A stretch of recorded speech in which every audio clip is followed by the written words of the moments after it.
नमस्कार। एसटिभी च्याटमा यहाँलाई हार्दिक स्वागत छ। म प्रकाश गिरी। एसटिभी च्याटको आजको अङ्कमा हामी चर्चा गर्नेछौँ एउटा फरक राजनीतिक परिदृश्यको बारेमा। अहिलेसम्म हामीले चर्चा गरिरहेका थियौँ सत्ता राजनीतिको, विपक्षी राजनीतिको, अर्थात् संसदभित्रकै सत्ता पक्ष र विपक्षको। तर यो राजनीतिक प्रणालीको, यो राजनीतिक व्यवस्थाकै प्रतिपक्ष छ नेपालमा नेपाल कम्युनिस्ट पार्टी, जससँग एउटा सहमति भयो। त्यो सहमति अनुसार ऊ अहिले खुला राजनीति गरिरहेको छ। एक हिसाबले भन्ने हो भनेदेखि त्यसका महासचिवदेखि लिएर सचिवालयका सदस्यहरू नेपालका नेताहरू, प्रधानमन्त्री, पूर्व प्रधानमन्त्रीदेखि लिएर दलका शीर्ष साना ठुला सबै खालका दलका नेताहरूसँग भेटघाट गरिरहेका छन्। एक थरी मानिसहरूले यो घर दैलेको मकसद के हो भनेर प्रश्न गरिरहेका छन्। तर प्रश्न आफ्नो ठाउँमा छ, तर त्यो पार्टीले छलफल एउटा व्यापक स्तरमा गरिरहेको छ। त्यो छलफलबाट उसले के निष्कर्ष निकाल्दैछ, यो घर दैलोबाट उसले निकालेको निष्कर्ष के हो र उसले आफ्नो राजनीतिक खाका र दिशा कस्तो कोर्ने कोसिस गरिराखेको छ। आजको अङ्कको हाम्रो मूल चासो यो रहनेछ। हामीसँग आज कुराकानीको लागि स्टुडियोमा हुनुहुन्छ धर्मेन्द्र वास्तोला, नेपाल कम्युनिस्ट पार्टीको उहाँ सचिवालयको सदस्य, अन्तर्राष्ट्रिय विभागको प्रमुख हुनुहुन्छ। अलि लामो समयदेखि भूमिगत, अलि समयदेखि जेलमा पनि परेर अस्ति केपी ओलीको सरकारसँग सहमति भएपछि खुला राजनीतिमा आउनुभएको व्यक्तित्व। तपाईँलाई स्वागत छ। धन्यवाद। जेल त धेरै भोग्नुभयो, प्रवास पनि, अनि त्यसपछि भूमिगत, अर्धभूमिगत, यी सबै खालका कुराहरू देखिसक्नुभयो, भोगिसक्नुभयो। त्यसबाट आइसकेपछि चाहिँ हामी हेरिराखेका छौँ तपाईँहरूले चाहिँ प्रधानमन्त्री, पूर्व प्रधानमन्त्रीदेखि लिएर साना ठुला सबै खालका दलका नेताहरूलाई भेटिराख्नु भएको छ। कोठा कोठामा गएर कतिपयले घर दैलो भनेको सुने मैले, कसैले यो भैलो खेलेको भने सुने मैले। वास्तवमा यसको मकसद के हो, यसको उद्देश्य के हो? अब हामीले चाहिँ भेटघाट गरिरहेछौँ होइन, त्यो गर्नु पनि पर्ने भइहाल्यो। हाम्रो खास दुईवटा कुराहरू छ त्यसमा। एउटा कुरा चाहिँ नै हाम्रो जुन नेपाल सरकारसँग जो सहमति भएको थियो, 3 बुँदे सहमति, त्यो 3 बुँदे सहमतिलाई कार्यान्वयन गरौँ भन्ने हाम्रो कुरा हो। त्यो कार्यान्वयन गरेको सिलसिलामा, गरेको खण्डमा के हुन्छ भने ठुलो बहस चाहिँ त्यहाँ सुरु हुन्छ। किनभने हाम्रो 3 बुँदे सहमतिमा के भनिएको छ भने नेपालको राजनीतिक समस्या नेपाल कम्युनिस्ट पार्टी र नेपाल सरकार छलफल र संवादको प्रक्रियाद्वारा समाधान गर्न सहमत छन् भनेर भनिएको छ होइन। त्यो भएपछि नेपालको राजनीतिक समस्या के हो, त्यसको निकास कसरी गर्ने र त्यसलाई अहिले कसरी गर्ने, पछि कसरी गर्दै जाने भन्ने विषयमा छलफल गर्न हाम्रो प्रवेशै हुन पाएको छैन। त्यसलाई कार्यान्वयन गरौँ भन्ने एउटा कुरा त्यो भयो। दोस्रो कुरा, त्यो गर्नको निम्ति हाम्रो 3 नम्बर बुँदामा भएको पार्टीमाथिको प्रतिबन्ध फुकुवा गर्ने, बन्दीहरू रिहाई गर्ने र मुद्दाहरू फिर्ता गर्ने भन्ने कुरा छ। त्यो गर्नको निम्ति पहिले चाहिँ के गर्नु, पार्टीको माथिको प्रतिबन्ध त फुकुवा भयो, खोलियो, तर बन्दीहरू रिहाई हुनुभएको छैन र मुद्दाहरू फिर्ता गरिएको छैन। हाम्रो भनाइ के छ भन्दाखेरि अहिले खास गरी यो भेटघाटको प्रक्रियामा बन्दीहरू रिहा गर्नु पर्यो, मुद्दा फिर्ता पनि गर्नु पर्यो र 1 नम्बर बुँदामा जो नेपालको राजनीतिक समस्या छन् ती राजनीतिक समस्याको बारेमा छलफल प्रारम्भ गर्नु पर्यो। नेपालको राजनीतिक समस्या के हो र त्यसलाई कसरी समाधान गर्ने, हामीले कसरी सोचिरहेछौँ होइन। सरकारले सोचेको कुरा त अब देखिएकै छ, बाहिर जे गरिरहेको छ। अर्थात् सरकारले सोच्ने कुरामा पनि सरकारमा भएका पार्टीहरूको सोचाइ बेग्लै हुनसक्छ, नेताहरूको सोचाइ पनि बेग्लै प्रकारको हुनसक्छ। यो तपाईहरुले बेग्लै सोचाइहरू के छन्, यो सहमतिका यो 3वटा बुँदा छ नि, 3वटा बुँदा मध्ये तपाईलाई अहिले सबैभन्दा चासो परेको, असाध्यै बढ्ता तपाईले चासो र चिन्ता लिएको चाहिँ 3 नम्बर बुँदामा नै हो, जहाँ चाहिँ तपाईले पार्टीमा लगाएको प्रतिबन्ध हटाउन, कारागारमा रहेका पार्टीका नेता र कार्यकर्तालाई रिहाई गर्न र सम्पूर्ण मुद्दाहरू खारेज गर्न सहमत भएको छ भनेको चाहिँ 3 नम्बर बुँदामा। यो कुरा चाहिँ कार्यान्वयन होस् भन्नको लागि अहिले तपाईहरु सबै नेताहरूलाई पार्टीहरूले भेटिरहेको, किनभने त्यसले सबै ढोकाहरू बन्द गर्यो। त्यो 3 नम्बर बुँदा कार्यान्वयन नहुँदाखेरि सबै ढोकाहरू चाहिँ बन्द भयो। किनभने त्यो 1 नम्बरमा आउनुपर्छ नि, जुन नेपालको राजनीतिक समस्या संवाद र छलफलद्वारा शान्तिपूर्ण संवाद र छलफलबाट समाधान देशको राजनीतिक समस्याहरू वार्ता र संवादबाट समाधान गर्न सहमत भएका छौँ भन्नुभएको छ तपाईँले 1 नम्बरमा। हो भनेपछि 1 नम्बरमा आउनको लागि तपाईँलाई 3 नम्बरले रोक्यो। 3 नम्बरले ढोका खोल्नु पर्यो। यो ढोका खोल्नको लागि तपाईँले जुन सरकारसँग सहमति गर्नुभएको थियो केपी ओलीको सरकारसँग मिति 2077 फागुनको 20 गते तपाईँहरूले गर्नुभएको सम्झौता, एकातर्फ रामबहादुर थापा बादलको हस्ताक्षर, अर्कोतर्फ चाहिँ नि तपाईँहरूको तर्फबाट प्रकाण्डले हस्ताक्षर गर्नुभएको। यो चिज 3 बुँदे सहमति भएको छ। त्यसअनुसारको साथीहरूलाई रिहा गर्नु पर्यो, मुद्दाहरू खारेज गर्नु पर्यो, त्यो सरकारलाई किन भन्नु भएन? हामीले भन्यौँ, सरकारले भन्यौँ, सरकारले त 1 महिनामा रिहाई हुन्छ भन्यो पहिले सरकारले, त्यति बेलाको सरकारले होइन, केपी शर्मा ओलीजीको नेतृत्वमा भएको सरकारले 1 महिनामा निस्कने हुन्छ भन्ने कुरा भयो। त्यसपछि 1 महिना भएन, 2 महिना, दोस्रो महिनामा लाग्यो, तेस्रो महिना भयो, 4 महिना बित्दाखेरि सरकार नै गयो पछि, तर साथीहरू चाहिँ रिहाई हुनु भएन भनौँ न। अनि पछि पनि हामीले भेट्यौँ, केपी शर्मा ओलीलाई भेट्यौँ, हामीले गर्दा गर्दै सकिएन भन्ने कुरा त गर्नुभयो उहाँहरूले। तर हाम्रो कुरा के थियो भन्दाखेरि यदि सरकारले चाहेको स्थिति हुन्थ्यो भने 2 हप्तामा निकाल्न सकिने हुन्थ्यो, किनभने एउटा अध्यादेश ल्याएर त्यो बेलामा 12-15वटा अध्यादेशहरू पनि आए, तर कुनै पनि अध्यादेश चाहिँ हाम्रो केससँग चाहिँ सम्बन्धित भएनन्। त्यसपछि आएर त्यहाँ के पनि भयो भन्दाखेरि मधेसवादी दलहरू भनौँ सँग पनि एउटा सहमति भयो, त्यहाँ चाहिँ थुप्रै मुद्दाहरूको बारेमा पनि त्यहाँ निर्णय निर्क्योल भयो, सहज तरिकाले भयो त्यहाँ। तर हाम्रो यो राजनीतिक मुद्दा जुन एउटा देशको जल्दो बल्दो मुद्दा हो, जेन्युन मुद्दा हो, त्यो बारेमा पनि भएन। त्यसो गर्दाखेरि हामीले कुरा पनि गऱ्यौँ उहाँहरूसँग। तर उहाँहरूको भनाइ त के छ भन्दाखेरि अब हामीले गर्दा गर्दै नपुगेको कुरा हो त भन्नुभयो उहाँले होइन। तपाईँहरूलाई चाहिँ के लाग्यो? साँच्चीकै त्यो उत्तर एकदम जेन्युन उत्तर लाग्यो कि ढाँट छलपूर्ण उत्तर लाग्यो त्यो? मेरो विचारमा मैले त्यो खास बुझ्या चाहिँ छैन। मैले त प्रष्ट रूपमा भन्दाखेरि नि त्यो किन भएन त्यो भन्ने कुरा पनि मैले बुझेको छैन होइन। अब उहाँले दिएको उत्तर पनि अब उहाँले त भन्नुभयो त्यो ठिकै कुरा भयो, त्यही भन्नुहुन्छ नै होला पनि, त्यो भए पनि होला। तर मलाई लाग्ने कुरा के भने सरकार भने त सरकार हो नि त, सरकारले चाहिँ निर्णय गर्दाखेरि त 2 हप्ताभित्र साथीहरूलाई छोड्न सक्ने स्थिति बन्थ्यो। तर उहाँले पटक्कै नछाडे पनि होइन नि, त्यो सहमति अनुसार छाडिएको एउटा पात्र त तपाईँ स्वयं नै हो नि। म मात्रै हो, त्यो सहमति अनुसार छाडिएको म मात्र हो। अहिले पनि त जस्तो चाहिँ हेमन्त प्रकाश ओली छुट्नुभयो, माइला लामा छुट्नुभयो, अरू पनि कयौँ नेताहरू छुट्नुभयो, यो पनि त एउटा प्रक्रिया हो नि। त्यो चाहिँ अदालती प्रक्रियाबाट छुट्नुभयो उहाँहरू होइन। सरकारले सहमति गरिसकेपछि यति मात्रै गऱ्यो कि उसले फेरि अदालतले छोडिसकेपछि समात्ने काम गरेन, त्यति मात्रै गर्यो सरकारले चाहिँ। तर चाहिँ नि अदालतले के अरे सरकारले जुन निर्णय गरेर छोड्नुपर्ने हुन्थ्यो नि, त्यो चाहिँ के छ भने अहिलेसम्म भएको छैन। तपाईँहरूलाई यो 3 बुँदे सहमति गरिसकेपछि आफ्नो तर्फबाट पक्राउ परेका राजनीतिक बन्दी साथीहरू र मुद्दाहरू भातहोत सबै एकैचोटि एउटै निर्णयबाट खारेज हुनेछन् भन्ने अपेक्षा थियो? त्यसो गर्नु पर्थ्यो। एउटै निर्णयले सबै साथीहरू चाहिँ छुट्नु पर्थ्यो, किनभने राजनीतिक कुरा हो नि त्यो हो। र हाम्रो साथीहरूमाथि लगाएका जति मुद्दाहरू छन् कुनै पनि मुद्दा जेन्युन छैनन्। त्यो कुरा त प्रष्टै छ कि त्यो त प्रहरीलाई पनि थाहा छ, त्यो चाहिँ अदालतलाई पनि थाहा छ, सरकारलाई थाहा छ, सबैलाई थाहा छ।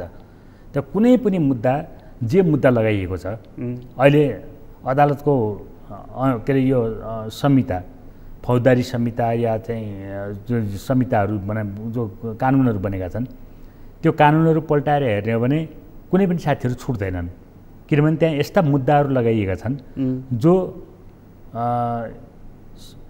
अदालती प्रक्रियाबाट पनि छोड्न गाह्रो पर्छ। त्यस्तो प्रकारको मुद्दाहरू लगाइएको छन्, जुन मुद्दाहरू त्यो जेन्युन होइन, लगाइएका मुद्दाहरू हुन्, त्यो झुटा मुद्दाहरू हुन् तिनीहरू होइन। त्यसो भएपछि त्यही कारणले सरकारले चाहिँ के छ भने राजनीतिक पार्टीका नेताहरूमाथि, कार्यकर्ताहरूमाथि राजनीतिक विषयमा भएका मुद्दाहरू लगाइसकेपछि राजनीतिक निर्णयबाट चाहिँ के छ छोड्ने कुरा हुन्थ्यो, गर्नु पर्थ्यो। यो तपाईँहरूसँग सम्झौता पत्रमा हस्ताक्षर गर्ने चाहिँ तत्कालीन गृहमन्त्री हुनुहुन्थ्यो, वार्ता टोलीको संयोजक पनि हुनुहुन्थ्यो माननीय रामबहादुर थापा। हजुर हो। गृह मन्त्रालयले नै हो यस कुराहरूको इनिसिएसन गर्नुपर्ने हो, मुद्दा लगाउने पनि थुन्ने पनि आदि इत्यादि। त्यसपछि त्यो सरकार ढल्यो, प्रधानमन्त्री निक्लिनु भयो, तपाईँहरूले भेटघाट गर्नुभयो, गर्दा गर्दै भ्याइएन भन्नुभयो, तपाईँलाई उत्तर दिनुभएछ। कमरेड रामबहादुर थापा बादललाई चाहिँ भेट्नु भएन? भेट भयो, रामबहादुर थापा बादलसँग पनि भेट भयो। गृहमन्त्री हुँदाखेरि नै हामीले धेरैचोटि कुराकानी गऱ्यौँ होइन, वार्ता टोलीबाट पनि भयो, हामीले पनि छलफल गऱ्यौँ, धेरैचोटि कुरा गऱ्यौँ, गर्दैछौँ पनि भन्नुभयो उहाँले होइन। त्यो भयो। तर चाहिँ के छ भन्दाखेरि साथीहरू त छुट्नु भएन। हिजो तपाईँहरूसँगै कुम जोडेर आन्दोलन गरेको साथी हो नि त रामबहादुर थापा। त्यो कुरा त हो, त्यो त जाहेर नै छ भन्नुहोस् न, त्यो सबैले बुझेको कुरा भयो। त्यो किन चाहिँ त्यस्ता कठोर मुद्दाहरू लगाइएर किन त्यस्ता मानिसहरू जसलाई उहाँ आफैले हस्ताक्षर गरेर छाड्छौँ भन्नुभयो, किन छाड्नु भएन त? त्यो त यो राज्यको चरित्रको कुरा हो नि। नेपालको जुन चाहिँ राज्य प्रणाली छ, दलाल पुँजीवादी राज्य प्रणाली छ र नेपालको सरकार दलाल पुँजीवादको रक्षा गर्नको निम्ति विवश हुनु परेको छ, निर्वाचितको भएर जाने नाममा त्यो गर्नु परेको छ। त्यसले गर्ने काम भनेकै अर्थात् त्यसको चाहिँ ड्युटीभित्र पर्ने कुरा भयो त्यो। सायद त्यो कारणले हो भन्ने हाम्रो निष्कर्ष चाहिँ त्यो हो। तर हिजोको साथीको नाताले पनि यति कठोर मुद्दाहरू त नलगाउनु पर्ने नि त उहाँले होइन? उहाँ बादल हाम्रो साथी हुनुभयो, तर चाहिँ बादल कहाँ पुग्नुभयो त्यति बेला भनौँ न, अर्थात् चाहिँ उसमा जाँदाखेरि सरकारमा जाँदाखेरि भने दलाल पुँजीवादको सेवा गर्ने ठाउँमा पुग्नुभयो चाहिँ उहाँ। त्यो कारणले हामीले दलाल पुँजीवादको विरोध गऱ्यौँ।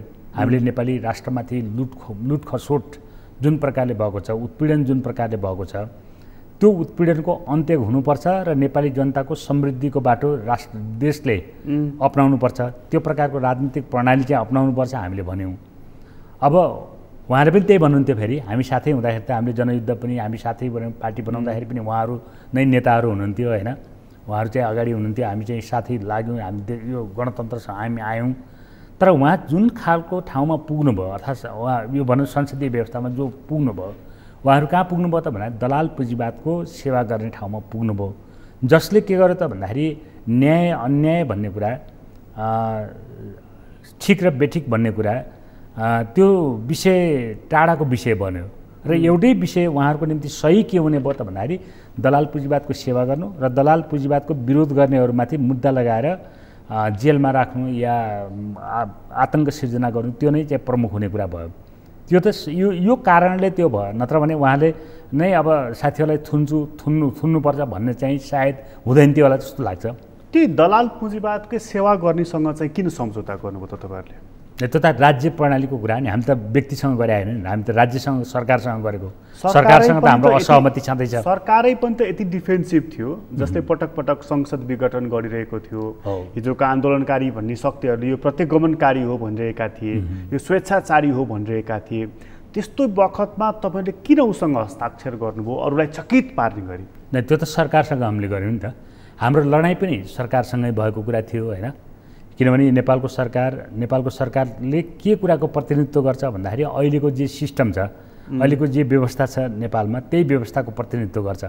अहिले नेपालमा भएको व्यवस्था भनेको एकाधिकार पुँजीपति वर्गको दलाली गर्ने दलाल पुँजीपति वर्ग होइन, त्यसको चाहिँ सरकार हो। अहिले भएको सत्ता चाहिँ त्यो सत्ता भयो।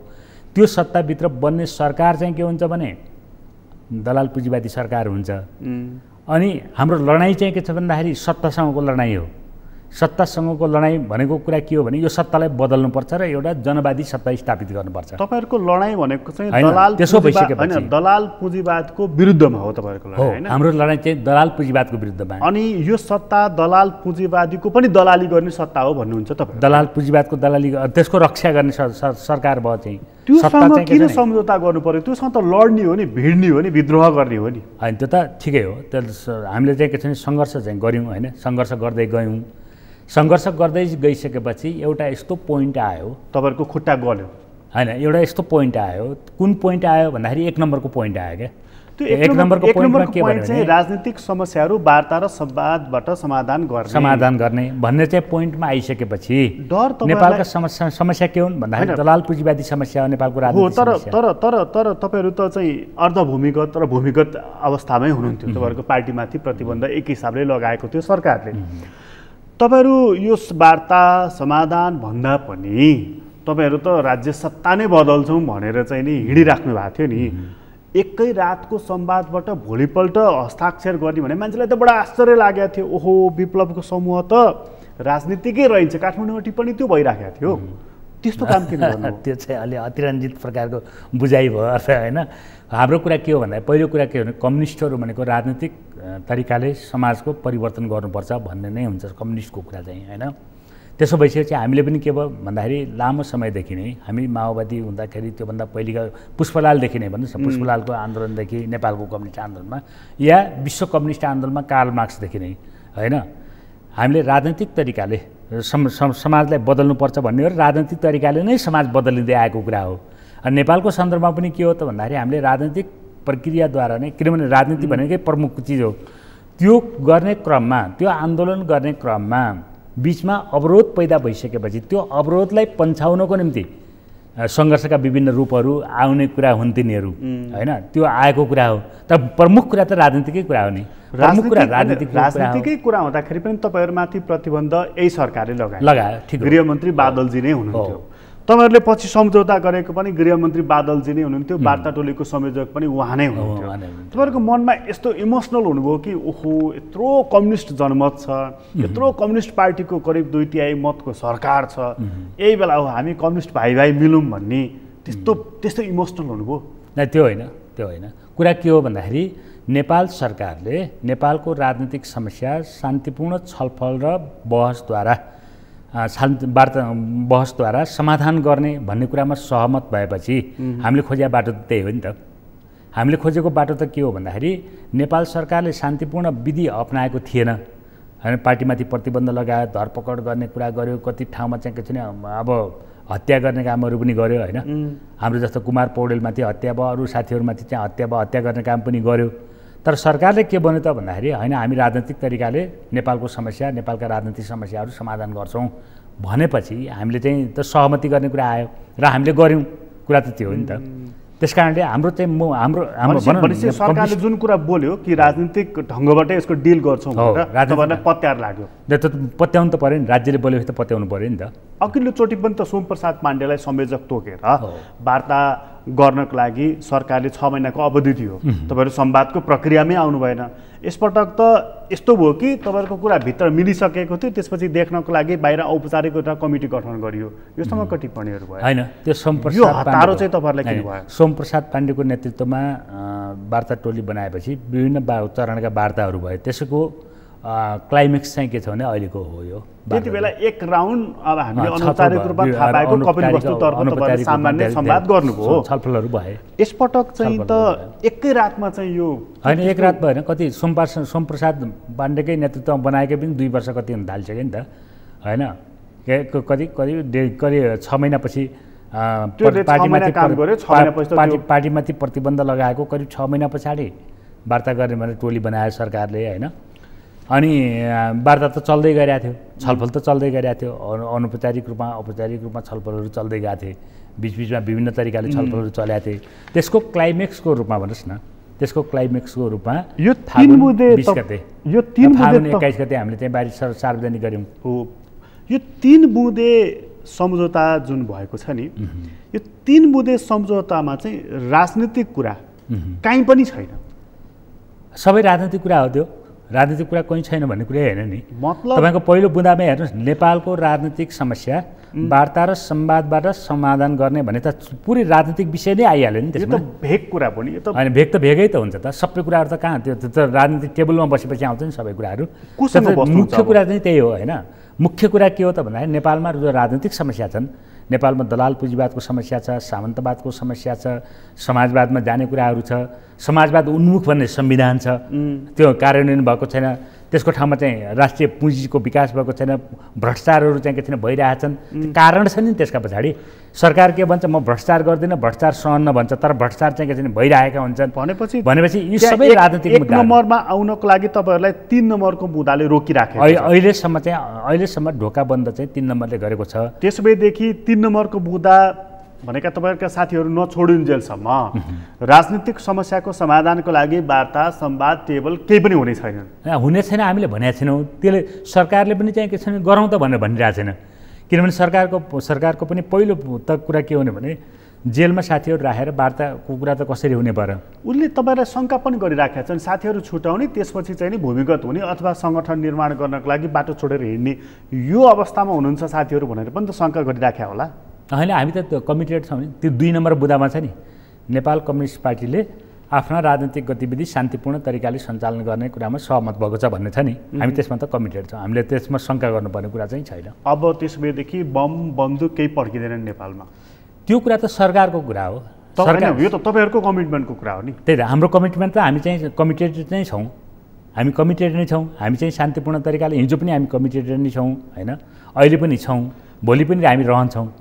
तर यदि सरकारले चाहिँ के छ भन्दाखेरि तपाईँको दमन गर्न थाल्यो कुनै तरिकाले होइन, यो चाहिँ हुँदैन भन्न थाल्यो, देशको समस्या चाहिँ डामाडोल हुने स्थिति पैदा भयो भने त्यो त हामीले गर्नै पर्दैन, त्यो त जनताले गर्न थालिहाल्छ नि, यो कुरा त कसैले रोक्न सक्दैन नि त। भनेपछि तपाईँहरूको आधा मनमा शान्ति छ, आधा मनमा क्रान्ति छ? होइन, हाम्रो पुरै मनमा क्रान्ति छ होइन, आधा मनमा को कुरा होइन। किन क्रान्ति भनेकै शान्ति हो। तपाईँको क्रान्ति बिना शान्ति हुन सक्दैन। कुनै पनि संसारको कुनै पनि देशमा यदि जनतामा चाहिँ क्रान्ति भएन, अर्थात् समाजमा क्रान्ति भएन, दिनदिनै क्रान्ति भएन, महिनामा क्रान्ति चाहिँ जनताले अनुभूति गर्न पाएन भने शान्ति हुँदैन। क्रान्तिको लागि हिंसाको सहारा लिने कि नलिने भन्ने चाहिँ मूल प्रश्न रह्यो। हिंसाको सहारा चाहिँ के छ भने क्रान्तिको निम्ति जरुरी नपर्ने विषय हो होइन, हिंसा बिना नै क्रान्ति गर्न सकिने हुन्छ। तर जब क्रान्तिलाई रोक्छ नि, जब हिंसाको माध्यमद्वारा क्रान्तिलाई रोक्न खोज्ने जहाँ जुन देशहरूमा क्रान्तिलाई जनताको आवश्यक पर्ने क्रान्ति, जनताको एउटा नैसर्गिक एउटा प्रक्रिया हो, त्यो एउटा तपाईँको भन्नुहोस् प्राकृतिक नियम हो क्रान्ति भनेको होइन। प्राकृतिक नियमलाई कसैले रोक्छु भन्छ भने प्रकृतिले नै त्यसका विरुद्धमा चाहिँ के गर्छ, हिंसा गर्छ, कुरा त्यो हो। त्यस कारणले हिंसा हुने या नहुने भन्ने कुरा त सरकारले कसरी व्यवहार गर्छ भन्ने कुरामा भर पर्ने कुरा हो। त्यो तपाईँले यो नेपालमा मात्रै होइन संसारभरिमा हुने कुरा त्यो हो। त्यसमा तपाईँले यो राजनीतिक क्रियाकलाप शान्तिपूर्ण रूपमा गर्न सहमत भएको छ भन्ने कुरा चाहिँ यो त्यसमा लेखिएको कुरा मात्रै हो होइन, हामी त प्रतिबद्ध छौँ भने नि त हामीले त्यसमा त प्रतिबद्ध छौँ हामी। भनेको कुनै पनि दिन तपाईँहरूले सरकारले हामीलाई दमन गर्यो हामी हिंसा गर्न बाध्य भयौँ भन्न सक्नुहुने भयो नि त। त्यो त सरकार आफैले पनि गर्छ नि। तपाईँ कुनै पनि नागरिकले तपाईँको हिँड्दाबाटै कसैले चाहिँ दमन गर्यो भनेदेखि त्यसले प्रतिरोध गर्दैन। बाटोमा तपाईँको कसैले हिँड्दाबाटै कसैले जिस्क्यायो भने त्यसले प्रतिरोध गर्दैन। अनावश्यक रूपमा चाहिँ टिजिङ गर्यो भने प्रतिरोध गर्दैन। अब तपाईँ भन्नुहोस् नेपालमा अहिले देशभित्र मान्छे चाहिँ विकासको कुरा गर्नुहुन्छ भने माइनसमा गएको छ, देशको ऋणको कुरा गर्नुहुन्छ भने ऋण चाहिँ यति धेरै भएको छ कि संसारको कुनै पनि देशहरूभन्दा बढी चाहिँ के छ भने भइसकेको छ देशभित्र होइन। अनि त्यो विकासको कुरा देशमा अहिले तपाईँको नेपालमा औद्योगिक पुँजीको कन्ट्रिब्युसन अर्थात् त्यसले योगदान हेर्नुहुन्छ भने 0% छ नेपालमा होइन। कृषि प्रणालीको चाहिँ हेर्नुहुन्छ त्यसको योगदान हेर्नुहुन्छ भने 0 छ। जनताको अवस्था हेर्नुहुन्छ भने दिन प्रतिदिन गरिबी भोकमरी चाहिँ छटपटाएर बसिरहेको छ, औषधि उपचार पाएको छैन। यस्तो अवस्थामा जनताले चाहिँ माग गर्छ कि गर्दैन? जनताले मागको कुरा मात्रै होइन, जनताले विद्रोह गर्ने अधिकार त हुन्छ नि त जनतालाई। सधैँ अनवरत विद्रोहले पनि त के ल्याउँछ र? त्यो त परिवर्तन आउनु पऱ्यो नि। त्यही भएर त परिवर्तन, अनवरत विद्रोह नहुनको निम्ति परिवर्तन गर्नु पऱ्यो, मिलेर क्रान्ति गर्नु पऱ्यो, समाजमा क्रान्ति गर्नु पऱ्यो, विद्रोह भयो, क्रान्ति भयो, परिवर्तन भयो, अनि यो सब आजको संविधान र यो व्यवस्था आइपुग्यो नि त होइन। अब त फेरि राजनीतिक क्रान्ति, फेरि आन्दोलन, फेरि विद्रोह, फेरि हङ्गामा जरुरी छ र? जरुरी नहुनु पर्ने हो होइन, जरुरी नहुनु पर्ने हो। तर जरुरी नहुनको लागि त के गर्नु पऱ्यो भने जनताका मुद्दाहरू समाधान हुनु पऱ्यो नि त। यो त बहाना भयो नि त। बहानाको कुरा भएन, वास्तविकता हो नि। जस्तो भन्नुहोस् मान्छेले खाना पाउनु पऱ्यो कि परेन? हरेक जनताको जसले नागरिक भएर जन्मन्छ यो देशमा, यो भूमिमा जन्मन्छ, त्यसले यो देशमा बस्न पाउनुपर्छ कि पर्दैन? त्यसले खाना पाउनुपर्छ कि पर्दैन? त्यसले पढ्न पाउनुपर्छ पर्दैन? मैले पढ्न पाइन, मैले स्वास्थ्य पाइन, उपचार पाइन, पानी पाइन भनेर विद्रोह गरेर रोजगारी गर्न पाउनुपर्छ कि पर्दैन? अनि विद्रोह गरेर बन्दुक बोकेर अथवा लट्ठी बोकेर भाषण गरेर मान्छेको मुखमा खाना आइपुग्छ त? त्यो त राज्यले गर्नु पऱ्यो नि त। राज्यले चाहिँ त्यसको व्यवस्था गर्नु पऱ्यो। राज्यले गर्न सक्दैन भने हामीलाई दिनु पऱ्यो, हामी गर्छौँ नि त, हामीसँग मिलेर जाउँ त भनेको छौँ नि त हामीले जाउँ, सरकार बनाऊ, हामीले चाहिँ के छ हाम्रो कार्यक्रमहरू गरौँ। एक नम्बर बुँदामा म आउन चाहन्छु। राजनीतिक समस्याहरू वार्ता र संवादबाट समाधान गर्ने भन्नुभएको छ होइन। तपाईँहरूले यो राजनीतिक मुद्दा भनेर, राजनीतिक समस्या भनेर केलाई इङ्गित गर्नुभएको? दलाल पुँजीवादलाई हामीले इङ्गित गरेको। ठोसमा भन्दाखेरि के, अब जस्तो भन्नुहोस् विभिन्न प्रकारका विकृतिहरू त संसदवादभित्र आउने कुरा भइहाल्यो। संसदवादभित्र यसैमा धेरै मान्छेहरूको के छ भने मान्छेहरूले यसलाई सुधार्नुपर्छ भन्छन् कि, यही संसदीय प्रणालीभित्र सुधार्नु पऱ्यो। मान्छे इमान्दार हुनु पर्यो, मान्छेले भ्रष्टाचार गर्नु भएन, मान्छेले चाहिँ के छ भने तस्करी गर्नु भएन भन्छन् यहाँ होइन। अनि चाहिँ अब बुढा नेताहरूबाट भएन युवा नेताहरू हुनु पर्यो भन्ने विकल्प पनि आउँछ। त्यो केही कुराहरू त्यसमा सही कुरा हो, फेरि हुनुपर्ने त्यही हो। तर संसदीय व्यवस्थाभित्र यो जुन नेपालमा जो चलेको एकाधिकार पुँजीवादको दलाली गर्ने दलाल पुँजीवाद जो छ नेपालमा चलिरहेछ, यो भित्र त्यो सम्भव छैन। यो भित्र हुने जे हो त्यो चाहिँ अहिले भइरहेछ। दलाल पुँजीवादले पैदा गर्ने जो सामाजिक चित्र हो अथवा सामाजिक अवस्था हो, त्यो अवस्था अहिले पैदा भइरहेको छ। किनभने यो सत्ताको बाट पैदा हुने चिजहरू, सत्ताले पैदा गर्ने चिजहरू चाहिँ भइरहेका छन् अहिले।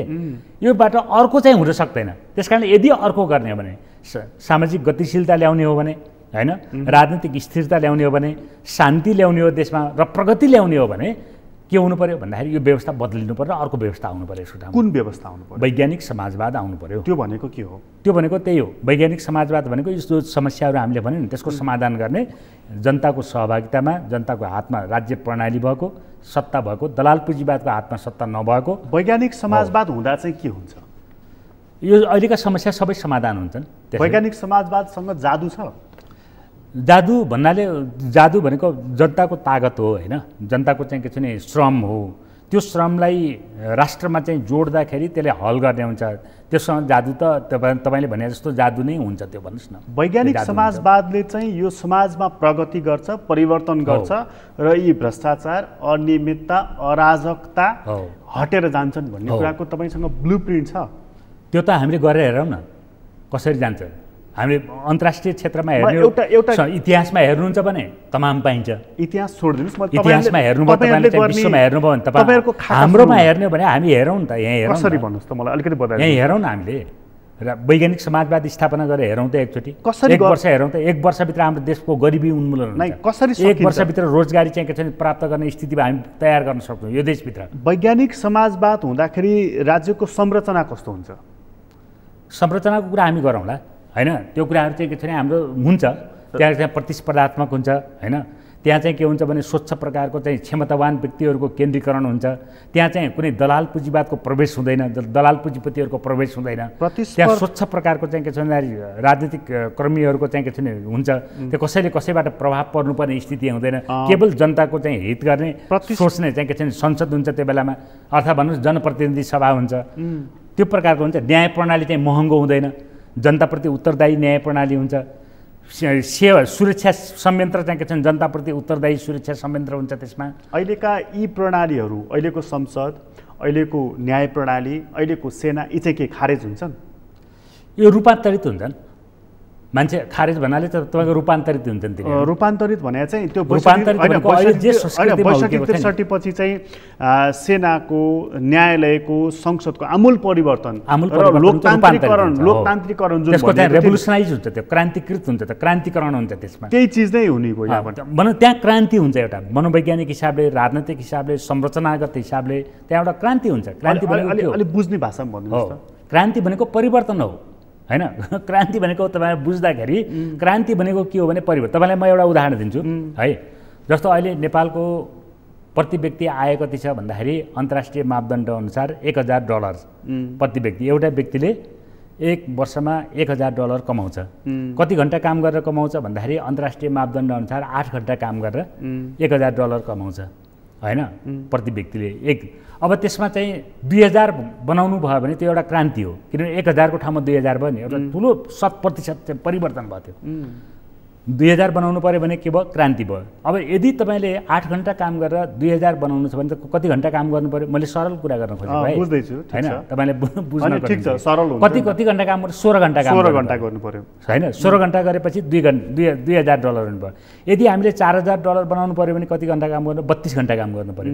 यदि 8000 बनाउनु पर्यो भने कति घन्टा काम गर्नु? 64 घन्टा काम गर्नु पर्यो। अहिले अमेरिकनहरूको कति प्रति व्यक्ति कति $56,000 प्रति व्यक्ति छ। उनीहरूले एक दिनमा कति घन्टा काम गर्छ होला भन्दा कमसेकम 120 घन्टा एक दिनमा काम गर्छन् उनीहरूले। 24 घन्टाभित्र 120 घन्टाको काम कसरी हुन्छ? एउटा ठुलो रेभोल्युसनबाट, एउटा ठुलो क्रान्तिबाट मात्रै त्यो सम्भव हुन्छ। यो कुरो चाहिँ के छ भने हामीले तपाईँलाई अहिले किनभने सरलबाट गर्दा गर्दै जटिलमा गयो यो विषय। एक दिनमा 120 घन्टा 200 घन्टा काम गर्ने कसरी बन्छ? जस्तो तपाईँको त्यो त मेकानाइज गर्नु पर्यो, औजारहरूद्वारा चाहिँ काम गर्नु पर्यो। त्यसमा चाहिँ क्रान्ति भनेको औद्योगिकरण गर्नु पर्यो। अहिलेको चाहिँ प्रविधिहरूको चाहिँ प्रयोग गर्नु पर्यो हैन। आफ्नै चाहिँ खुट्टामा उभिने प्रकारले कामहरू गर्नु पर्यो। आफ्नै चाहिँ रिसर्चहरू हुनु पर्यो, आफ्नै अनुसन्धान हुनु पर्यो। यो काम यो दलाल पुँजीवादले गर्छ भन्दा गर्दैन। गर्न सक्छ कि सक्दैन? सक्छ, गर्न सक्छ, नसक्ने होइन। तर गर्छ कि गर्दैन भने गर्दैन अहिले, किनभने मुनाफामा चल्ने भएको कारणले गर्दैन। अब हामीले भनेको वैज्ञानिक समाजवाद आयो भने के हुन्छ?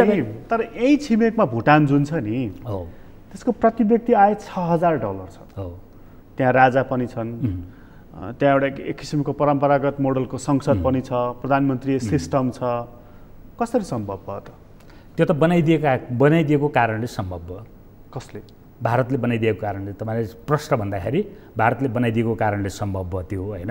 उनीहरूले चाहिँ मोडेलको रूपमा नेपाललाई कब्जा गर्नको निम्ति, नेपाललाई घेराबन्दी गर्नको निम्ति, नेपालको प्राकृतिक स्रोतहरू चाहिँ लुट्नको लागि। तपाईँ भुटानको किन कुरा गर्नुहुन्छ? नेपालभन्दा बढी त सिक्किममै बढी छ नि। भारतभरिमा चाहिँ सबभन्दा बढी चाहिँ प्रति व्यक्ति आय सिक्किममा छ। भारतको $2000 हो, सिक्किमको 2500 भन्दा बढी छ। सिक्किमका इलाकामा हेर्नुभयो भने सिक्किम त अहिले उसैको भयो, भारतको एउटा चाहिँ अङ्ग कुरा हो। तपाईँ सिक्किम त अहिले उसैको भयो, त्यसकारणले त्यसको त मैले चर्चा गरिनँ त। भुटान त अलग स्वतन्त्र देश हो नि हामी जस्तै। भुटान तर राजा रहेर पनि, संसद भएर पनि, तपाईँले भने जस्तो संसदीय प्रणाली भएर पनि बनाइदिएर बनेका देशहरू थुप्रै छन्। बनाइदिएर ठुलो हायर क्यापिटल भएको, पर क्यापिटा भएको देशहरू धेरै छन्। यो चाहिँ किन बनेन त? हो, यो देश किन बनेन भन्दाखेरि यो देशमाथि धेरै ठुलो चाहिँ उत्पीडन छ, शोषण छ, वैदेशिक शोषण छ, वैदेशिक बढी राजनीतिक चञ्चलता छ। यो पनि भनौँ न, त्यसको त्यो समाधान गर्न नसक्नु राजनीतिक चञ्चलताको त्यही कुरा त हामी हल गर्न खोजेका थियौँ। वैज्ञानिक समाजवादले हल गर्न खोजेको, समाधान गर्न खोजेको कुरा के हो भने तपाईँले भन्नुभएको राजनीतिक चञ्चलताको, त्यसलाई भने हामीले राजनीतिक अस्थिरता होइन। राजनीतिक स्थिरता आउनको निम्ति, सामाजिक गतिशीलता आउनको निम्ति, शान्ति र समृद्धिको निम्ति के चाहियो हामीलाई भन्दाखेरि तपाईँको वैज्ञानिक समाजवाद चाहियो।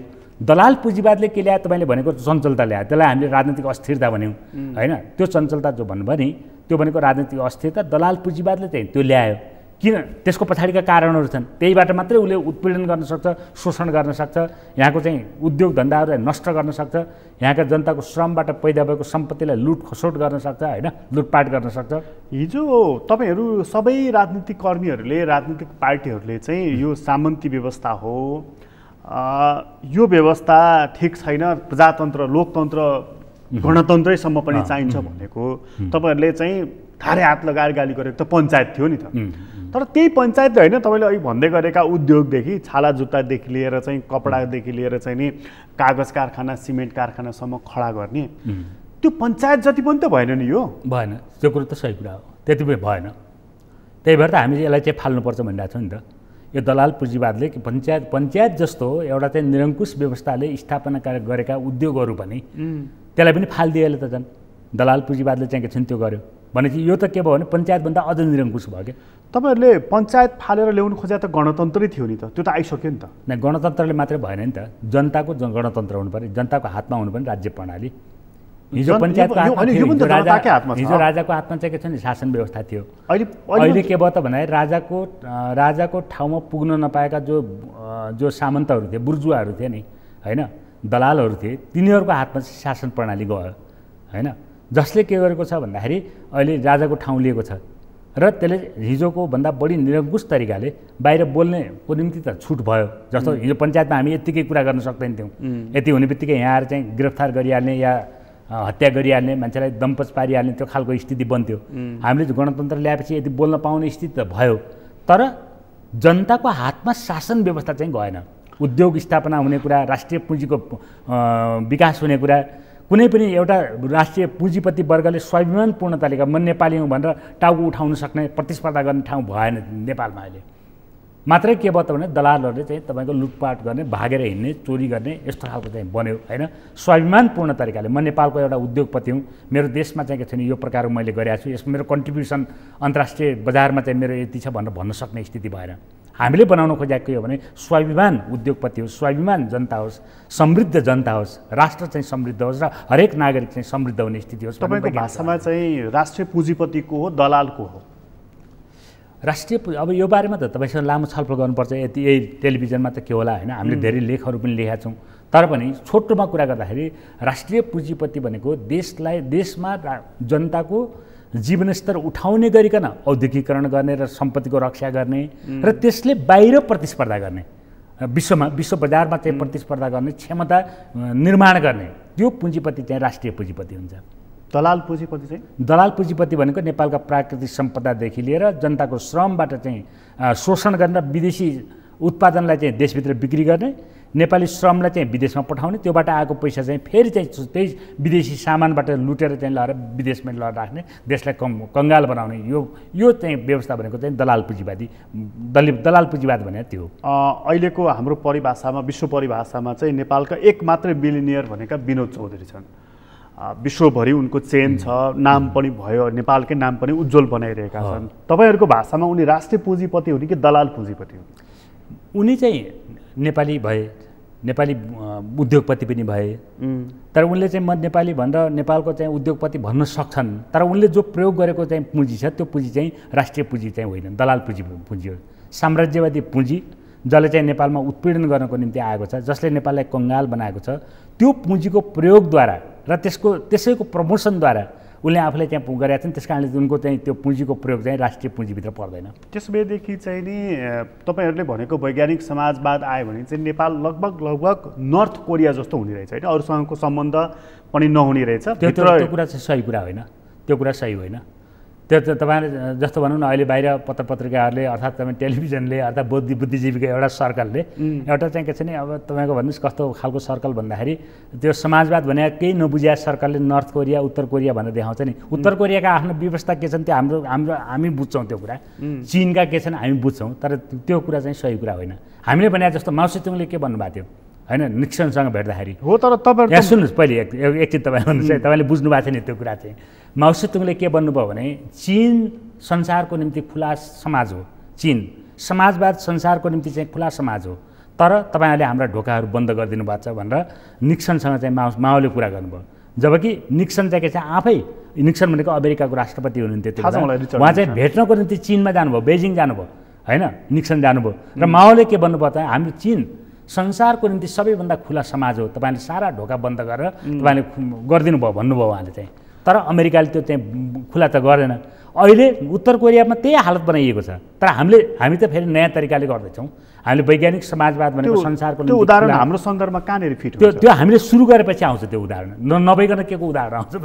पहिले सुरु गरौँ न, वैज्ञानिक समाजवाद स्थापना गरौँ, हाम्रो चाहिँ के छ राज्य प्रणाली सुरु गरौँ, त्यसपछि तपाईँले भनेको वैज्ञानिक समाजवाद आयो भने यो देशको मुहार बदलिन्छ भनेर तपाईँ ग्यारेन्टी गर्नु? हो, त्यो ग्यारेन्टी, एकदम ग्यारेन्टीको कुरा हामी हिसाब गरेर देखाउँछौँ नि। हिजो 10 वर्ष सेमिनारको आयोजना गर्नुहोस् न, हामी हिजो 10 वर्ष जनयुद्धमा पनि तपाईँहरूले नयाँ नेपाल बन्ने भनेर ग्यारेन्टी गरे। 10 वर्षको जनयुद्धको समाज र अहिलेको समाज हेर्नुहोस् त। 10 वर्ष सुन्नुहोस् प्रकाशजी, एकछिन सुन्नुहोस् है प्रकाशजी, 10 वर्ष जनयुद्धमा देशमा कस्तो थियो? बोक्सीको आरोपमा मलमूत्र खुवाइन्थ्यो, त्यो बन्द भएको थियो। 10 वर्ष युद्धभित्र, 10 वर्ष कालभित्र गाउँमा चाहिँ के छ भने बोक्सीको आरोपमा कसैलाई मलमूत्र खुवाउने पुरै बन्द थियो। हिजो छोरीबेटीहरू चाहिँ बलात्कार हुन्थ्यो, प्रहरीबाट हुन्थ्यो, गाउँ वनपालेहरूबाट हुन्थ्यो, त्यो बन्द भएको छ। मान्छेका दुध घिउ होइन, कुखुरा चोरी हुन्थे राज्य संयन्त्रबाट, त्यो बन्द हुन्थ्यो, बन्द भएको थियो। आमालाई एउटा खाटमा सुताएर अर्को खाटमा छोरीलाई चाहिँ बलात्कार पालो पालो गरिकन बलात्कार हुन्थ्यो पहिले पञ्चायत कालमा, त्यो चाहिँ के छैन अहिले त्यो 10 वर्ष जनयुद्ध कालमा त्यो बन्द भयो। 10 वर्ष जनयुद्ध कालमा जति बेला नेपाल सरकारसँग आर्मीमा महिला थिएन, प्रहरीमा महिला थिएन, जनयुद्धले महिलालाई चाहिँ के छ हतियार दिएपछि अहिले आर्मीमा चाहिँ के छ महिलाहरू आउनु थाल्यो, प्रहरीमा महिला आउनु थाल्यो होइन। त्यति बेलासम्म ट्राफिकमा मात्रै महिला राखेको थियो पञ्चायतले, त्यो चाहिँ के छ सुरुवात भयो। तपाईँको त्यति बेला दलितमाथि चाहिँ के अरे छिटो हाल्ने प्रचलन थियो, त्यसको अन्त्य भयो। अहिले त्यो जनयुद्ध सुरु के अरे बन्द भएपछि भनौँ न फर्किन थालेको छ अहिले। तर तपाईँले त्यति बेलाको समाज चाहिँ तपाईँ आधार क्षेत्र र ग्रामीण क्षेत्रमा तपाईँले हेर्नुभयो भने एउटा विशाल क्रान्ति थियो, त्यहाँ एउटा विशाल परिवर्तन, सांस्कृतिक परिवर्तन थियो। तर त्यो मान्छेको अहिलेको चेतना 10 वर्षको युद्धले बनाएको चेतना छ अहिले समाजमा। त्यो 10 वर्षको युद्धको बिचमा तपाईँले जे हुँदैन भनेका थिए नि, त्यो चिज चाहिँ त्यति बेला तपाईँहरूकै साथी कमरेडहरूले गर्नुभयो नि फेरि होइन? के गर्नु? मन्दिर भत्काउनु भयो, मन्दिरमा गएर लात्ताले हान्नुभयो, अर्काले तास नखेल भन्नुभयो, आफू तास खेल्नुभयो, यो मदिरा निषेधित क्षेत्र भन्नुभयो, आफै टुन्न परेर हिँड्नुभयो, यो हामी अरू बलात्कार हत्या हिंसा गर्न हुन्न भन्नुभयो, आफैहरूले गर्नुभयो, अरूलाई यो नगर त्यो गर भन्नुभयो, सांस्कृतिक विचलनमा तपाईँहरूकै नेताहरू पर्नुभयो। समय हेर्नुपर्छ, 10 वर्ष कालमा कसैले पनि गरेन। जनयुद्धको कालमा जहाँ चाहिँ जनसत्ता थियो नि ग्रामीण क्षेत्रमा त्यो कसैले पनि गरेन।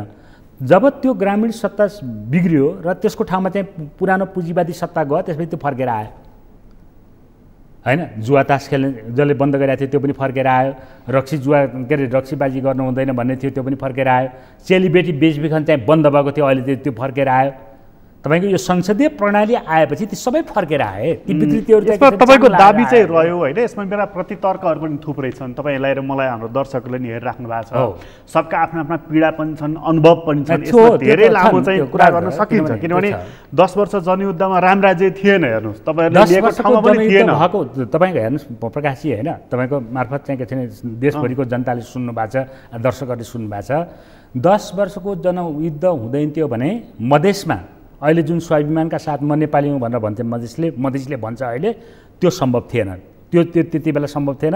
मैले गरेको छु नि मधेसमा चाहिँ पार्टी बनाएको छु, मैले सङ्घर्षमा काम गरेको छु, हामी सबैले गरेका छौँ होइन। छिटो हालेर चाहिँ हिँड्नु पर्थ्यो दलितले, अहिले चाहिँ के छैन अधिकार खोज्ने स्थिति पैदा भयो। महिलाले घुम्टो हालेर हिँड्नु पर्थ्यो, मुस्लिमको जस्तो मात्रै थिएन नेपालमा, नत्र ठाडो गरेर हिँड्नु मिल्दैन थियो। अहिले चाहिँ के छैन महिला चाहिँ मैले यो भनिनँ कि तपाईँहरूको त्यो 10 मैले यो भनिनँ कि तपाईँहरूको 10 वर्ष जनयुद्धले केही पनि गरेन, मैले यो भनिनँ। केही सामाजिक सुधारका केही काम गर्यो।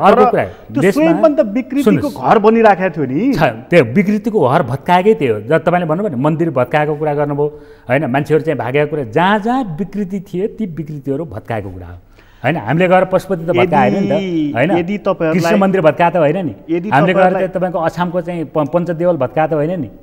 जहाँ जहाँ विकृति थियो, जहाँ जहाँ मन्दिरको नाममा जहाँ विकृति गरिएको छ, जहाँ मान्छेलाई चाहिँ अन्धविश्वास चाहिँ चाहिँ छरिएको छ, पुरातात्विक विषयहरूलाई चाहिँ उसको लुटखसुटको निम्ति तपाईँको दुरुपयोग गर्ने कामहरू गरिरहेको छ, त्यो गर्ने व्यक्तिहरूमाथिको तपाईँको चाहिँ के छ भन्दाखेरि नियन्त्रण गरिरहेको थियो। पुराण वाचन गर्ने पण्डितलाई नि त गोली हानेकै हो नि। त्यो त तपाईँको चाहिँ के छ भने त्यस्तो ठगहरूको हकमा मान्छेहरूले गरे होला नि, त्यो बेग्लै कुरा भयो। त्यस्तो ठग गर्ने मान्छेहरू, बदमासी गर्ने मान्छेहरूको हकमा कतिपय मान्छेहरू चाहिँ विभिन्न प्रकारका चाहिँ गतिविधिहरू त्यो भित्र भयो होला, अन्डर करेन्ट त्यो खालको चाहिँ भयो होला। तर जनयुद्धको त्यो कुरा थिएन। जनयुद्धको त मान्छेको मस्तिष्क संस्कृतिमा रूपान्तरण गर्ने कुरा मारेकै हो नि। त्यो मान्छे जनयुद्धको बेलामा भन्नुहोस् न, त्यो बेला चाहिँ मान्छेको संस्कृतिमा रूपान्तरण गर्ने, मान्छेका व्यवहारहरूमा चाहिँ रूपान्तरण गर्ने, परिवर्तन गर्ने चेतनाद्वारा उच्च प्रकारको संस्कृतिको निर्माण गर्ने कुरा थियो त्यो बेलामा होइन। त्यो भएकै थियो, त्यो भएको थियो। तर तपाईँले भने जस्तो अहिले के भयो त भने जब पढेर हिँड्नेलाई खाल्डो खनेर नि दैलेखमा पुरेकै हो, त्यो कुरा सही कुरा होइन, त्यो एकदम गलत कुरा हो। त्यो रिपोर्टै आएको छ, तपाईँले प्रचार गरेको कुरा हो, त्यो सही कुरा होइन। त्यो रिपोर्टै आएको छ, तपाईँले पनि पढ्न मिल्ने, मैले पनि पढ्न मिल्ने रिपोर्ट होइन। रिपोर्ट त लेख्यो होला, कसैले लेख्यो होला, त्यो सही कुरा चाहिँ त्यो होइन, त्यो सही कुरा होइन। अच्छा, तपाईँहरूलाई जनयुद्धप्रति त्यत्रो गर्व थियो भने आज तपाईँको पार्टीको नाम नेपाल कम्युनिस्ट पार्टी मात्रै किन छ? माओवादी किन त्याग्नुभयो? नै, त्यो त हामीले पार्टीको नाम चाहिँ के छ भने माओवादी त हाम्रो सिद्धान्तको कुरा भयो होइन। मार्क्सवाद लेनिनवाद माओवाद दर्शनको कुरा हो। त्यो दर्शनमा नेपाल कम्युनिस्ट पार्टी भनेको चाहिँ सर्वहारा वर्गको अन्तर्राष्ट्रिय टुकडी हो। यो हाम्रो परम्परागत रूपमा अथवा भनौँ न ट्रेडिसनली हामीले चाहिँ मान्दै आएको कुरा विषयमा त्यो भयो र सही कुरा पनि त्यही हो। किनभने यसको लक्ष्य भनेको समाजवाद, साम्यवाद।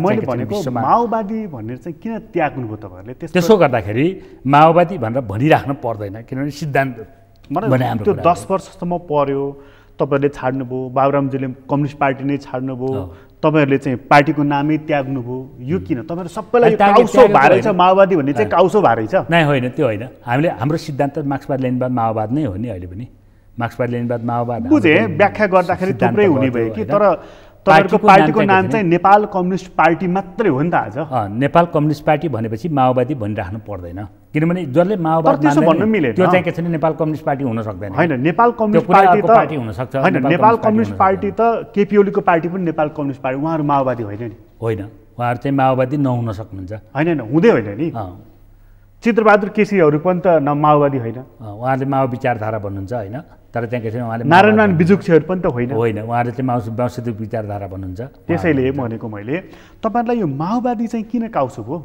होइन, यसो काउसोको कुरा होइन। हामीले नेपाल कम्युनिस्ट पार्टी किन भन्यौँ भने नेपालको समग्र पार्टीलाई, समग्र कम्युनिस्ट आन्दोलनलाई एकताबद्ध गर्नको निम्ति र एउटा वैचारिक उचाइमा उठाउनको निम्ति। त्यसको लागि माओवादी छाड्नै पर्थ्यो। माओवादी छाड्यो भने हामी त माओवाद त दर्शनको कुरा भयो नि त। आज माओवाद माओवाद त दर्शनको कुरा चाहिँ आज माओवाद पनि त तपाईँले दर्शन, मूल दर्शन त त्यो पनि मानिराख्नु भएको छैन नि। होइन त्यो त मानिन्छ, हामी चाहिँ मानिरहेको छौँ भन्नुहोस् न।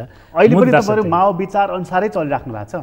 माओवाद अनुसार हामी चलेका छौँ। माओवाद अनुसार चल्या हो भने चाहिँ सहर घेराउ गर्ने त्यो रणनीति चाहिँ फेरि पनि लागू गर्नुहुन्छ? त्यो त तपाईँको युद्ध नीतिको कुरा भयो। त्यो त माओले मात्रै विकास गरे आएन नि।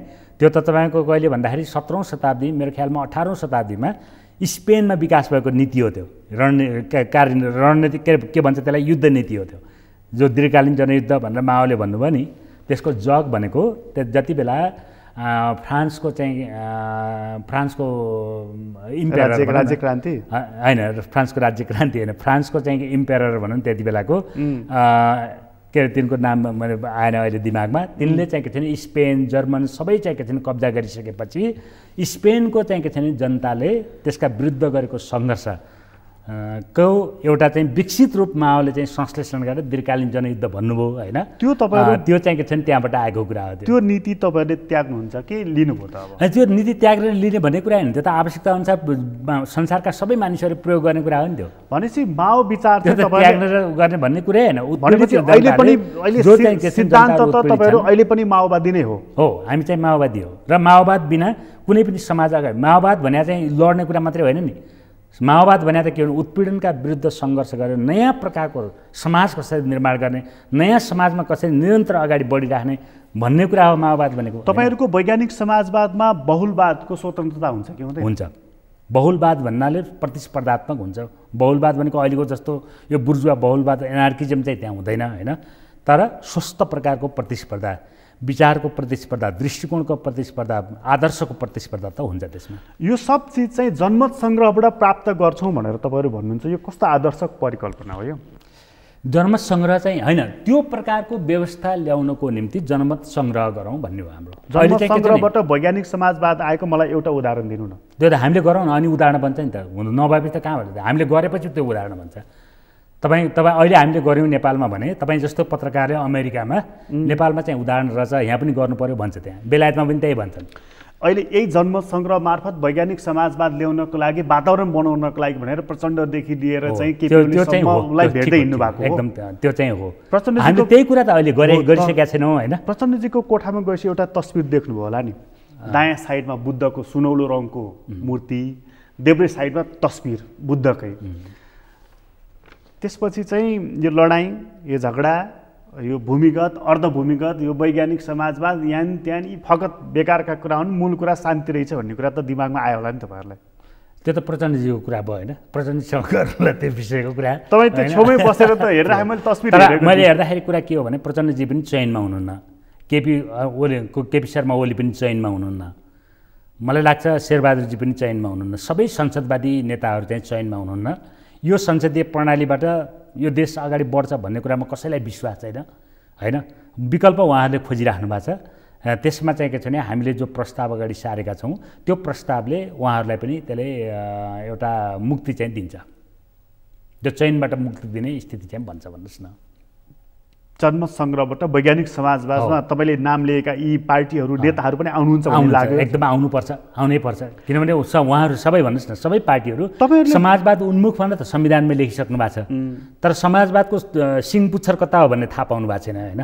वैज्ञानिक जनमत सङ्ग्रहद्वारा वैज्ञानिक समाजवादी व्यवस्था स्थापना गरौँ, त्यसको राजनीतिक, आर्थिक, सामाजिक, सांस्कृतिक नीति अगाडि सारौँ र त्यसलाई चाहिँ के छ भने प्रयोगमा लैजाउँ। त्यसपछि सबैले चाहिँ सिङपुच्छर भेटाउने कुरा पनि हुन्छ। त्यसबाट बरु उहाँहरूलाई के विचार लागेको रहेछ भने विप्लवजीहरू पनि लड्न सक्ने होइन रहेछ, खुट्टा गलिसकेका रहेछ, त्यसकारण केपी ओलीसँग सम्झौता गर्नुभयो कि उहाँहरू केपी ओलीको एमालेमा प्रवेश गर्नुहुन्छ कि चाहिँ नि यस्तै भुरे टाकुरे पार्टी भएर बसिराख्नुहुन्छ भन्ने उहाँहरूको विश्लेषण रहेछ।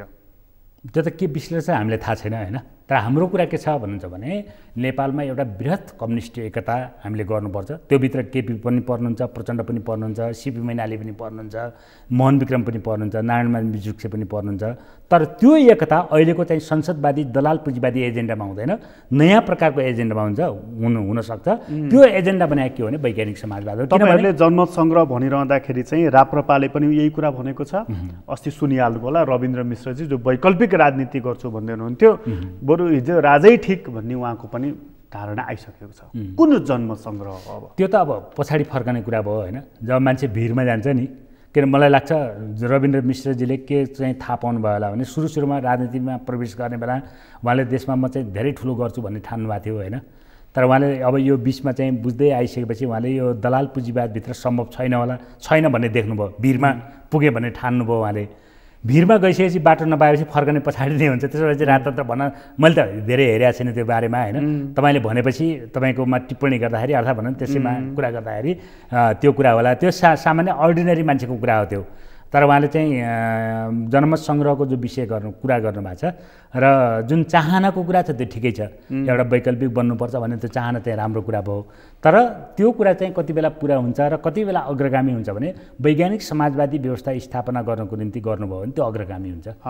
धर्मनिरपेक्षता र सङ्घीयता काम लाग्दैन, यो पनि हटाइदिउँ भन्ने कुरा छ। तपाईँहरूको कुरासँग मेल खान्छ कि यो बेमेल खाने कुरा हो? यो अब सङ्घीयताको बारेमा जुन प्रकारको अहिले छ नि, यो चाहिँ नेपालको निम्ति यो हितकारी चाहिँ होइन यो होइन। यद्यपि धेरै मान्छेले जागिर पाएका छन्, त्यसमा मेरो केही छैन। किनभने जागिर पाएछन्, पैसा पाएछन्। जागिर जहाँ पायो भने उद्योगमा पाए पनि संसदमा पाए पनि एक ठाउँ पाउनै पर्थ्यो। पैसा खाने ठाउँ चाहिँ हुनै पर्थ्यो होइन। मान्छेको लागि जागिर पाउनु त पऱ्यो। मजदुरमा गरे पनि, तपाईँको सेवा क्षेत्रमा गरे पनि, राजनीतिक क्षेत्रमा गरे पनि एउटा जागिर रोजगारी भएको छ, त्यसमा चाहिँ केही भएन। तर यसले के गर्छ भने राजनीतिक समस्या चाहिँ हल गर्दैन। राजनीतिक समस्या हल गर्नको लागि अर्को प्रणाली चाहिँ जानुपर्छ। संसदीय प्रणालीप्रति नै तपाईँहरूको फरक हो। यो संसदीय प्रणालीभित्र त उहाँहरूको जो राजनीतिक पेसा छ नि, यो संसदीय प्रणालीमा केवल रोजगारीको पेसा मात्रै भयो। त्यो राजनीतिक पेसा संसदीय प्रणालीप्रतिको तपाईँको धारणा त बुझिहालेँ। यो संसदप्रतिको धारणा चाहिँ कुन संसदप्रति? यो अहिलेको संसदप्रतिको। के संसद छ र अहिले? यो पुनर्स्थापित छ संसद सर्वोच्च अदालतबाट। अहिलेको संसदको कुरा गर्नुहुन्छ, धोबीले खोलामा छाट्या चाहिँ कपडा जस्तो संसद छ यो अहिलेको होइन। किन भन्दा दुईचोटि चाहिँ विघटित भयो। त्यसको कुनै मोरल पावर पनि छैन, कुनै चाहिँ मोरल अथोरिटीको कुरा पनि भएन। यसले गर्न सक्ने अर्थात् गरेर हुने कुरा पनि केही छैन। त्यस कारणले तपाईँले संसद त भन्नुभयो त्यो बाहिर देखिया कारणले सतहमा, तर खास केही संसद चाहिँ भएको म देख्दैन। चाहिँ यो संसद अब 1.5 वर्ष चल्ने देख्नुहुन्छ कि अगाडि नै फेरि मृत्युवरणमा जाने देख्नुहुन्छ?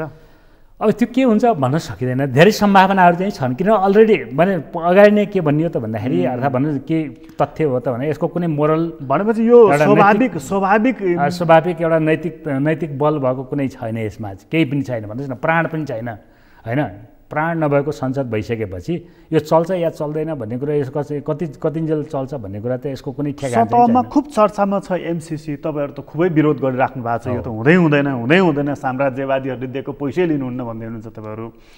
कसरी बन्छ त देश भने? तपाईँको कुरा चाहिँ अलि एक्सट्रिममा गयो भने जस्तो लाग्यो होइन। अलि उग्र प्रकारको भयो त। हामीले भनेको कुरा साम्राज्यवादीहरूले दिएको चाहिँ के छैन, पैसा लिनै हुन्न भन्ने चाहिँ होइन। अमेरिकाले साम्राज्यवादी त भन्नुहुन्छ नि होइन? हो,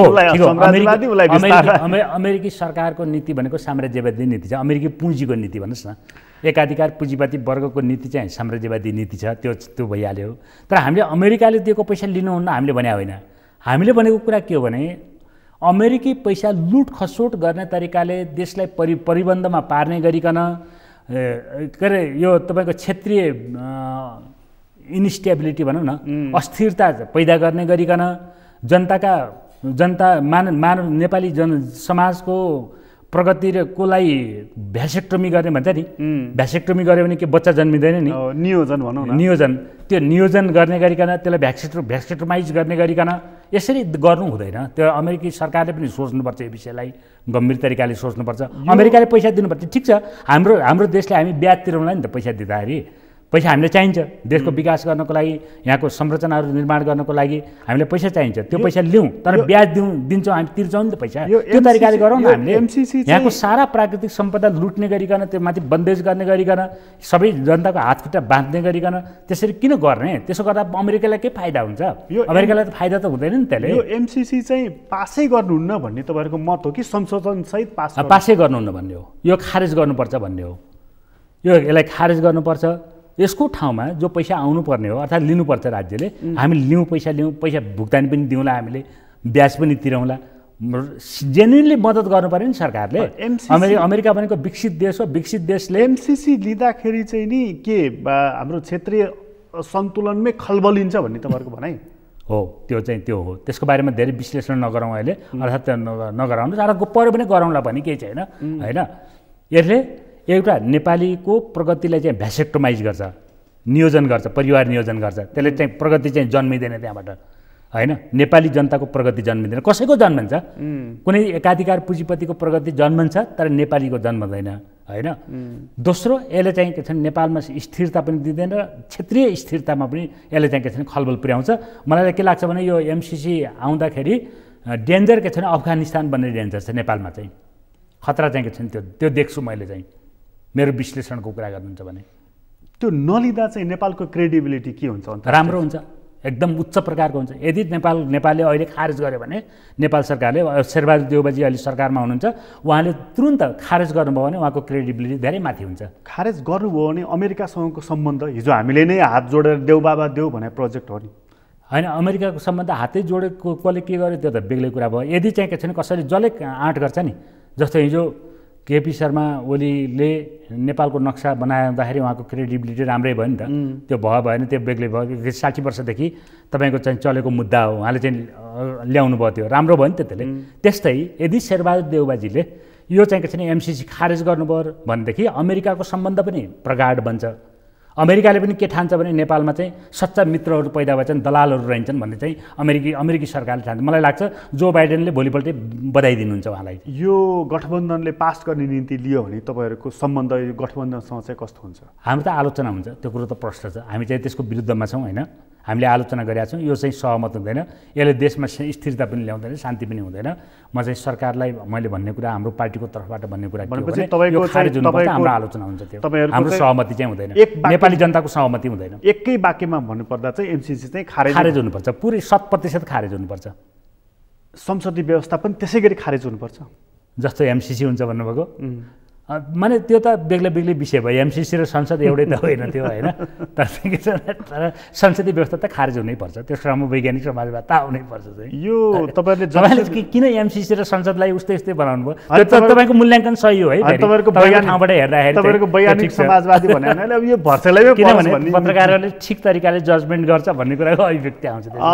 अनि यो चाहिँ यो कतिपयले चाहिँ तपाईँले जतिसुकै गणतन्त्रको कुरा गरे पनि राष्ट्रपति राष्ट्रको मियो हुन सक्नु भएन, बरु राज संस्थै ठिक हो भनेर पनि भनिरहेका छन्। त्यो पनि ठिकै हो? त्यो होइन, त्यो सही कुरा होइन। त्यो तपाईँहरूलाई चाहिँ कतिपय कम्युनिस्ट नेताहरूले चाहिँ विप्लवजी चाहिँ अलिकति राजाप्रति सफ्ट राख्ने मान्छे, उहाँ पनि बाबुसाहबप्रति सफ्ट राख्ने मान्छे भन्ने आरोप पनि सुनिरहेको छु। सही कुरा होइन त्यो चाहिँ। तपाईँले सुन्नुभयो? त्यो मान्छेहरू त्यो त्यही प्रकारको सोच राख्ने मान्छेहरूको सोचाइ होला त्यो। यो टिप्पणी सुन्नुभयो होला? अर्थात् त्यो चाहना गर्ने मान्छेहरूको सोचाइ होला, मैले सुने त छैन त्यस्तो होइन।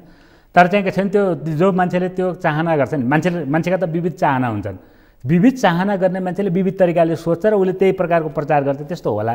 त्यो सही चाहिँ टिप्पणी चाहिँ होइन त्यो। तपाईँलाई धेरै धेरै धन्यवाद। धन्यवाद तपाईँलाई। आदरणीय दर्शकबिन तपाईँलाई पनि धन्यवाद। आज हामीले कुराकानी गऱ्यौँ धर्मेन्द्र वास्तुलासँग। उहाँसँगको कुराकानी अहिलेलाई यति नै। एसटिभी च्याटबाट म प्रकाश गिरीलाई बिदा दिनुहोस्। सगरमाथा टेलिभिजन हेर्दै गर्नुहोला। नमस्कार।